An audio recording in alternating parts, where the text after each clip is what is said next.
All right, so we have the Go Fast camper that we're gonna put on the bed of the Toyota Tacoma truck. So the first thing we did is we cleaned off this plastic rail. We installed, there's double stick tape here. We installed all the molding. So we got it on the sides and the front.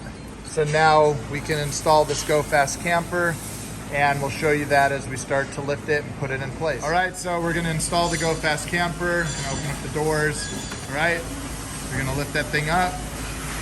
Awkward by the size, obviously. You're gonna get it lifted up, slide it onto the bed of the truck, and they'll set it down on the molding. And as you can see, this is round underneath, and it fits up under there.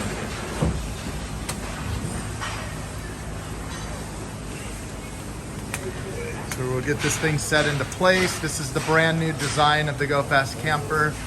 So as you can see, the full extruded aluminum base now compared to how it used to be. And this is where the hardware goes in to clamp on the rail. And we'll show you that as soon as we get that figured out through here, and we'll be good to go. So we'll go into these rails, grab the hardware bolt hole here, and we'll show you that next. All right, so once this is sitting on the molding there, as you can see, sorry, that's sitting on the molding where you have the round part sitting in the base there, and you get it all lined up along here, then we'll be able to set up the side pieces and clamp it down, and we'll be good to go. And this is the newest design of the Go Fast camper with all the extruded aluminum pieces and all the billet bits. So we got the top, the bottom's the new round extruded aluminum style, welded together up on here. So it's a lot more watertight, a lot stronger, and even lighter with their new design. It's definitely the way to go. The top of this, I got a new hinge system in the front. You can see in the back, it's still got all the extruded aluminum construction. Another big one is the doors now have this return lip, as you can see.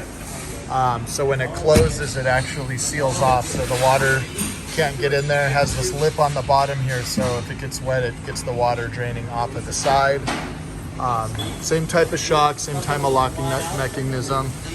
They also have this whole hinge system that they have now too, so there's no more plastic up inside here.